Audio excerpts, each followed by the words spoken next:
Salut tout le monde, c'est le football à l'aveugle, très content de vous retrouver pour une nouvelle vidéo. Et on va débriefer cette rencontre entre le Borussia Dortmund et le PSG. Je ne peux faire le débrief que maintenant, mais d'un côté c'est pas forcément plus mal, parce que j'étais très énervé après la rencontre. Autant faire un débrief un peu à froid, même si très clairement ça va pas l'être totalement. Bon, le PSG donc s'est incliné 1-0 sur la pelouse de Dortmund, un but signé de Niklas Füllkrug à la 36e minute de jeu. Que penser de la rencontre du Paris Saint-Germain? Déjà, alors individuellement, je dis bien individuellement, j'ai pas vraiment trouvé beaucoup de personnes à incriminer d'un côté en vrai. Surtout sur la première période. Individuellement, j'ai pas vraiment trouvé beaucoup de gens à incriminer pour la première période. Je dis bien pour la première. Je m'explique. Euh, pour moi, la première mi-temps, elle est chiante dans le sens où il y avait la place en soi. C'est-à-dire que Dortmund ne nous est pas forcément paniqué non plus jusqu'au moment où Füllkrug met son but. Dans l'idée, ça va. Les 36 premières minutes, on n'est pas débordé de tous les côtés avec des attaques qui fusent. Ça va. On n'arrive pas à être si dangereux que ça fait partie des problèmes. Mais dans l'idée, on ne panique pas non plus. On arrive à bien gérer les offensives de Dortmund, avec notamment un Lucas Hernandez qui a été très bon jusqu'au moment où il est sorti, moi j'ai trouvé. Marquinhos, on va y revenir après, mais qui a fait un super match exceptionnel. Il a sauvé plusieurs fois le PSG dans ce second but. Et pareil pour Gianluigi Donnarumma. Il y avait la place aussi dans la mesure où Dortmund avait. Ils ont loupé beaucoup de dégagements. Tu sais, quand on voit le ballon dans la surface et qu'ils doivent se dégager, pas forcément en catastrophe, mais un peu quand même deux fois, mais bref, pas un dégagement en 6 mètres, un dégagement de la part de la défense elle-même. Et bah ceux-là, ils les foiraient. Ceux-là, ils les rataient. Il y avait vraiment de quoi. Il y avait de quoi faire. Vitinha, tout ça, ils auraient pu tenter des grosses frappes. Celui qui a tenté, c'est Bradley Barcola en seconde mi-temps. Vers la 50e, il tente une grosse frappe de 20 mètres. Première frappe cadrée de Paris dans tout le match. Captée par Grégor Kobel. Mais cette équipe de Paris, en première mi-temps, elle n'a pas tenté une seule frappe cadrée. Elle n'a pas eu beaucoup d'occasions dangereuses. Mais elle n'a pas paniqué. Jusqu'au moment où on prend le but. Après, tu as Lucas Hernandez qui sort et qui visiblement se serait fait les ligaments croisés du genou droit. Voilà, voilà, c'est génial, j'adore ma vie. Et après, du coup, l'entrée de Lucas Beraldo. Moi, sur cette première période, en vrai, ça va. J'ai pas envie de dire non plus que Paris a été mauvais. Pour moi, la mi-temps la plus horrible de ce match, c'est la deuxième, hein, les gars. Pour moi, c'est la deuxième. J'entends beaucoup de choses. Comme quoi, oui, Luis Enrique a un peu remis les choses en place. C'est vrai, sur les 10 premières minutes, oui, c'est vrai. T'as un double poteau, donc la frappe de Barcola, comme j'en parlais, t'as le double poteau de Mbappé et de Hakimi, c'est vrai. Mais à part ça, après, il y a rien. Après, il y a que des déchets. Après, on se fait ouvrir en deux. Notre défense se fait complètement ouvrir en deux par celle du Borussia Dortmund. Mendes, il se fait manger par Jadon Sancho. Enfin, cette équipe du Borussia Dortmund, elle a été meilleure en seconde mi-temps parce que nous, on a été aussi beaucoup plus mauvais en seconde mi-temps. Beaucoup de déchets dans le jeu, on va commencer par en parler. Achraf Hakimi. Achraf Hakimi, pour moi, il faut ouvrir le dossier Achraf Hakimi, les gars. Vraiment. Il va vraiment falloir commencer à ouvrir le dossier Achraf Hakimi. Pourquoi? Il a été très bon comment dire, dans l'apport offensif. Ça a été l'un des meilleurs dans l'apport offensif. On a vu encore un côté droit, Hakimi Dembélé, qui était très fort dans ces phases-là du jeu. Il n'y a pas de problème. Défensivement, alors au début j'étais de ceux qui disaient qu'il s'était fait défoncer, mais en y repensant, c'est vrai que d'un côté, quand tu sais que Yann Madsen a une vitesse de dingue sur son côté gauche, en vrai Hakimi s'est pas fait torpiller comme Mendes. C'est vrai. Franchement, en y repensant, ça va. Mais au niveau des déchets, des mauvaises relances, des passes ratées, sur certaines mauvaises interventions, Achraf Hakimi, et ça fait plusieurs fois, je crois que c'est contre Nantes ou contre Lille aussi, qui donne un but comme ça en dégageant mal le ballon. Enfin, Achraf Hakimi, il va falloir vraiment ouvrir le dossier de ce joueur. Je dis pas qu'il est mauvais, il a apporté beaucoup hier en phase offensive. Pour moi, c'est limite plus un ailier droit qu'un latéral, tellement il est meilleur offensivement que défensivement. Moi, j'ai du mal vraiment avec Achraf Hakimi dans un rôle de défenseur droit plus que de latéral droit. J'ai vraiment du mal avec lui parce que moi, il me rassure pas. Il me rassure pas. Et c'est pareil pour Mendes. Hein. Pour moi, nos latéraux sur les côtés droit et gauche sont des latéraux, pas des arrières ou des défenseurs droit et gauche. Carrément. Pour moi, c'est limite plus des ailiers. Enfin, c'est une dinguerie, mais je pense que tu mets Mendes. Enfin, je pense que très clairement, hein, tu mets Hakimi et Mendes, ailier droit et ailier gauche. Bah, pour moi, il y a quelque chose à faire. Parce que les mecs, ils vont beaucoup centrer les deux. Hakimi a même la possibilité de marquer de temps en temps. Mendes un peu moins, mais voilà. Franchement, dans un rôle d'ailier droit ou d'ailier gauche, bah, je les trouverais pas si ridicules que ça. Perso, je les trouverais pas si ridicules que ça.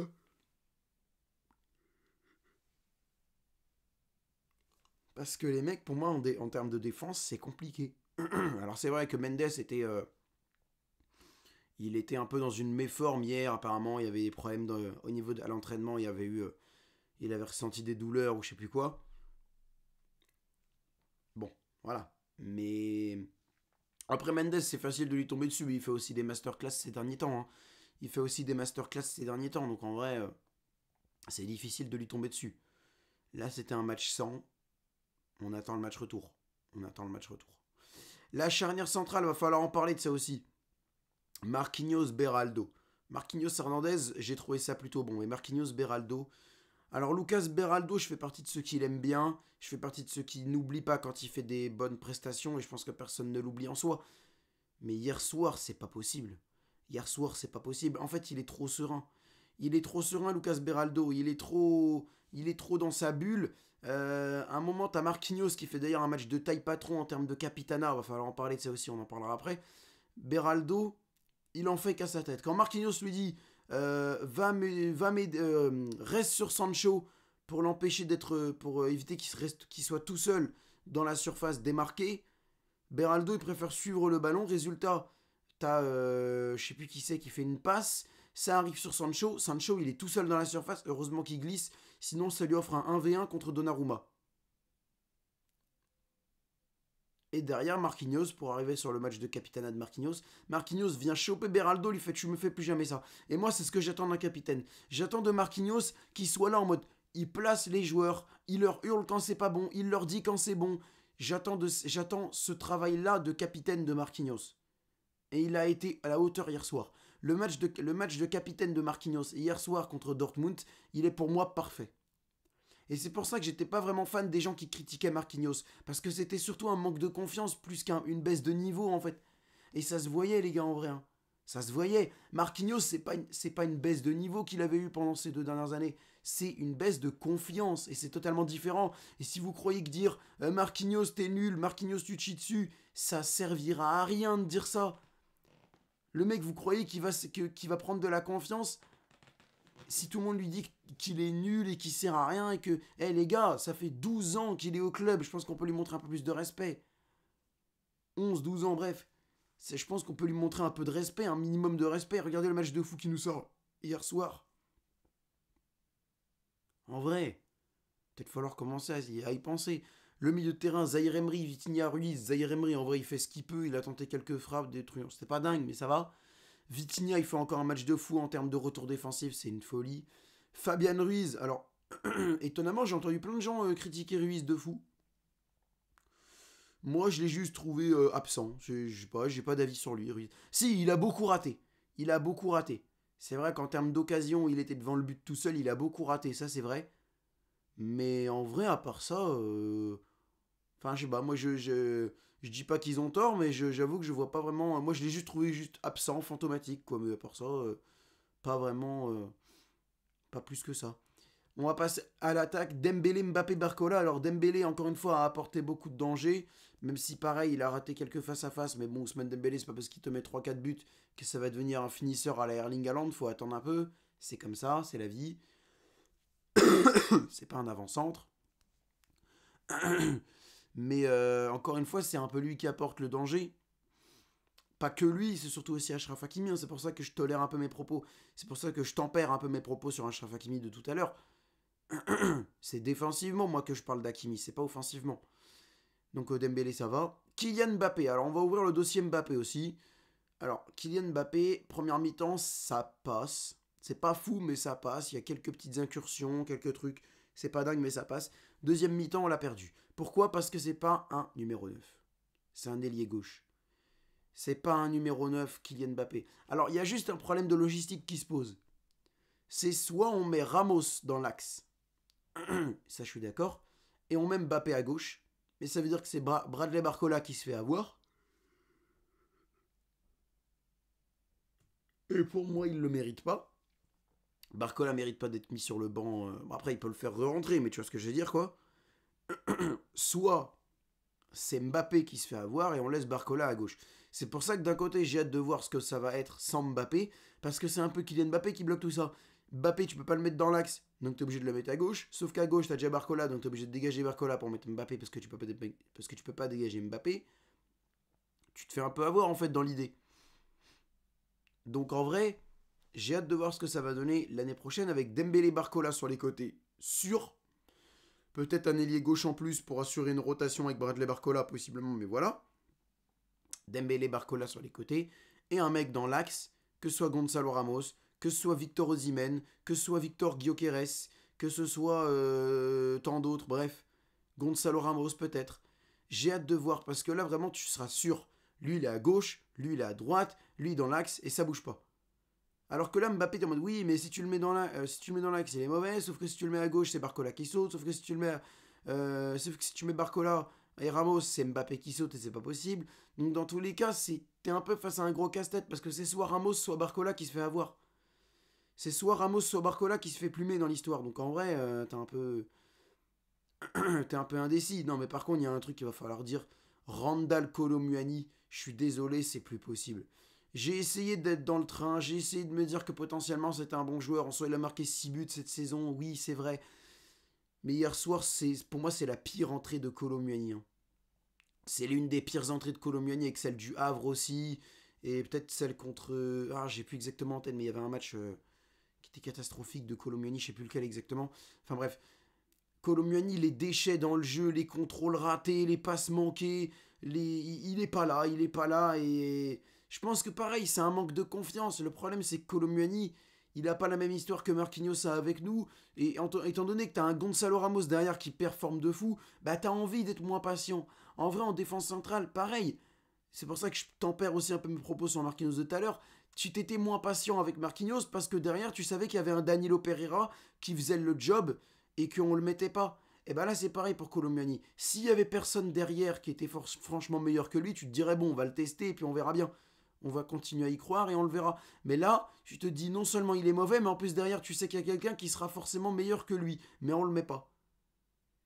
Je pense que c'est ça en fait qui fait qu'on était en colère contre Marquinhos, c'est qu'actuellement on est en colère contre Kolo Muani. Parce que c'est pas un problème de qualité technique, on a bien vu Kolo Muani avec Nantes et Francfort et l'équipe de France, que s'il le voulait, il pouvait faire des matchs des matchs de Big Boss. En vrai, pour moi, c'est pas un problème technique. C'est juste que le mec, il est en manque de confiance et on sait pas pourquoi. Et c'est vrai que d'un côté, tu vas te dire que c'est pas en le critiquant que ça va s'arranger. C'est vrai, sauf que ça fait depuis le début de saison que c'est comme ça et que derrière, t'as un Gonzalo Ramos qui ne demande qu'à être titulaire parce qu'il performe, parce qu'il te sort des matchs de fou contre Le Havre, Clermont, Rennes, Marseille, Monaco, Lille, j'ai déjà dit, je crois, bref, et j'en passe. Gonzalo Ramos mérite d'être titulaire et c'est pour ça qu'on critique beaucoup plus Kolo Muani et qu'on est beaucoup plus virulent avec lui. C'est parce qu'on se dit que derrière, t'as quelqu'un qui fait le job que Kolo Muani n'est pas capable de faire. C'est pour ça. C'est pour ça qu'on est virulent avec Kolo Muani comme on l'a été avec Marquinhos. C'est juste que pour Marquinhos, vu l'histoire qu'il avait avec le club, je trouve ça un peu dommage de le critiquer dessus, de le critiquer comme ça, de lui tomber dessus aussi violemment.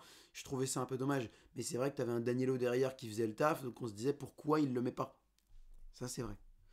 Enfin bref, bah écoutez les gars, pas grand chose de plus à dire en vrai. Hein. Pas grand chose de plus à dire. J'aurais bien aimé plus de changements côté Luis Enrique. J'aurais bien aimé Ramos à la place de Kolo Muani, du coup vous l'avez compris. Moi j'y crois pour le match retour, j'y crois pour PSG Borussia Dortmund. Je demande à tout le collectif Ultra Paris de faire l'un des matchs, l'une des ambiances les plus incroyables de toute l'histoire du Cup, de toute l'histoire du Parc des Princes, parce que là, il y a la place d'aller chercher cette finale de Ligue des Champions devant nos supporters, sans ce satané Covid-19. Alors on va aller la chercher. On va aller la chercher, cette place en finale, devant nos supporters, devant un parc en fusion. Je crois en vous et franchement, il y a la place. Il y a la place de tenter quelque chose, il y a la place, alors faisons-le. Faisons-le, il y a la place, alors faisons-le. Sur ce, c'était le football à l'aveugle et je vous donne rendez-vous bientôt pour de nouveaux lives, pour de nouveaux débriefs. Peut-être que demain matin, je ferai pareil, je débrieferai Marseille-Atalanta, je vais voir. Sur ce, je vous dis à bientôt, les gars, pour de nouvelles vidéos.